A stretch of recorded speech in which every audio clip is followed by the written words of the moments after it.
Hello, and welcome to my channel. I'm Mandy Grace. I am the author of a retelling of the Legend of Robin Hood, known as Return to Sherwood. It is recently published, and there's a link in the description if you want to go check it out.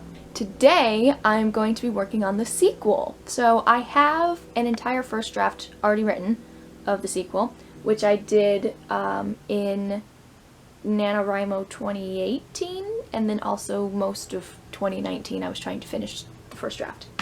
So, I have that, and I'm going to pull it out, and what we are going to do is I'm going to re-outline the entire story using the Save the Cat book, because I love it, and then we will dive into what comes next in terms of revisions and rewriting.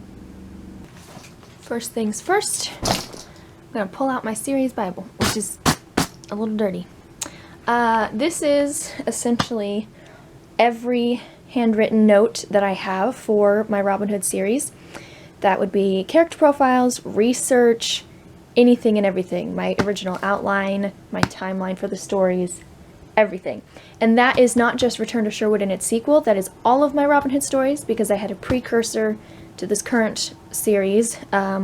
My original Robin Hood legend retelling is published under a slightly different name, just Amanda Grace rather than Mandy, and you can find those on Amazon if you would like to. But today, what I'm going to be pulling out is my outline for the sequel, and then all of my research and notes for Return to Sherwood and its sequel. I'm going to pull out both just so I can make sure that the story is consistent and connected and all of that good stuff. I have to remember which side it's on though, because I've got a lot of Robin Hood stuff in here.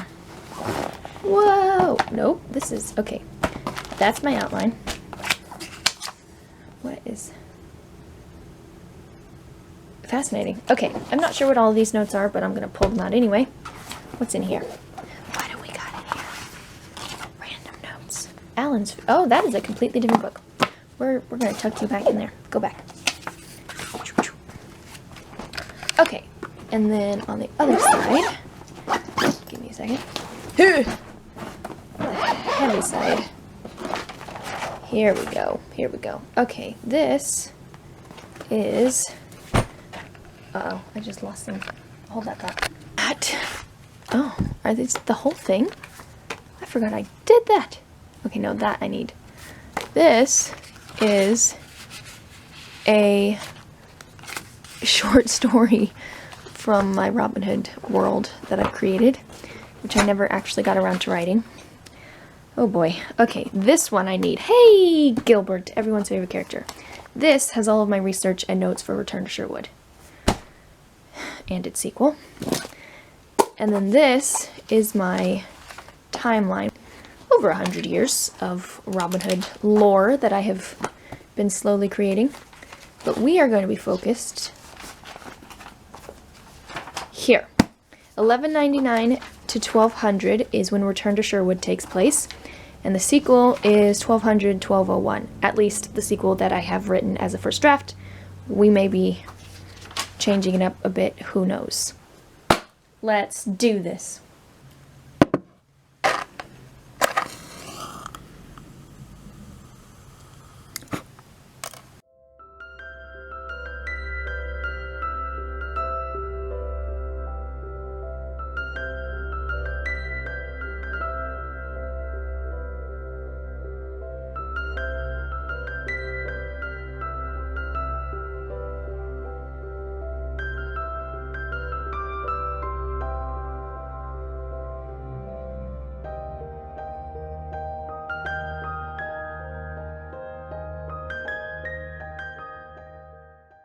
Return to Sherwood and subsequently the sequel are multi-POV stories. Kind of everyone in the gang gets to tell the story at certain points, but they're in Return to Sherwood and then also in the sequel. There are specific characters who are driving the story, who are essentially the main characters. And in this particular story, I have 3 of them, and I've been working through the beat sheet for all 3 of them, which has been different than the only other story that I've used Save the Cat with, which was my fantasy story. that I was writing for Camp Nano, that only had one main character, and so going through the beat sheet was really simple because I was just filling it in for one character's arc over the story. And this time I'm doing it for 3 of them, so it's taking a lot more thought process because they're all on 3 very different but sort of similar journeys. The overall theme of the story is the same for all 3 of them, so like the need that gets filled by the end of the story is the same for all 3 of them, with the exception of one character who has the need, but it doesn't get filled by the end of the story because he doesn't want it to be. Anyway, the point is, I've been doing it for all 3 of them, and it's taking a lot of brain power, much more than when I did my fantasy story, because there's multiple characters.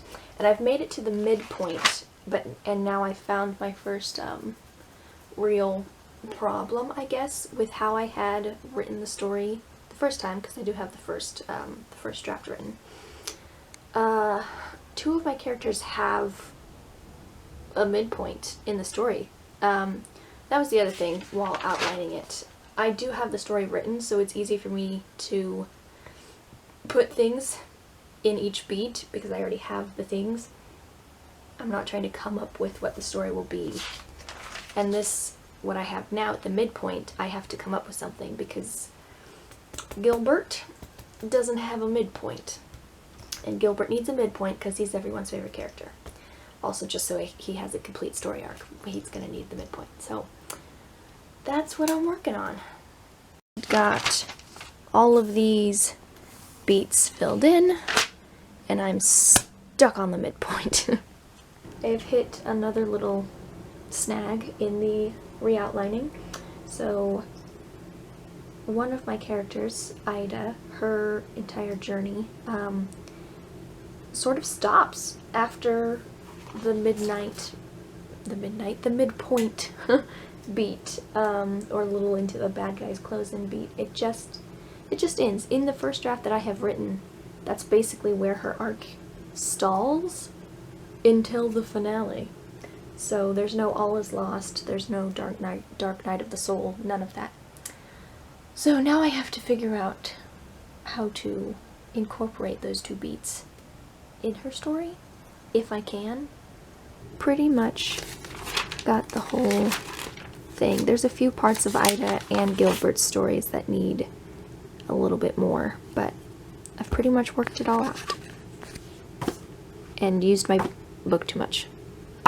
The next step will be writing draft 2 of the sequel. I'm not sure if that will look like taking this outline and starting from scratch and writing the story again, or if I will take the first draft and try to implement this outline in it and just like rewrite and revise things to work with what I have outlined, or how I'm gonna do that. I don't know. That'll be another vlog. I really love the Save the Cat book. I could not praise it enough. I really enjoyed using it for my fantasy story, and outlining it has worked really well. It definitely brought to light several issues with my character arcs from the first draft and from my previous outline of book 2, so it was very illuminating. There's like 4 or 5 different beats that either are lacking for Ida or for Gilbert, so I have a lot of places to work on more, which I would not have noticed if I wasn't using the Save the Cat beat sheet. So it's really good and very helpful, and if I can dig into my story and figure those beats out, I think it will do wonders for this book.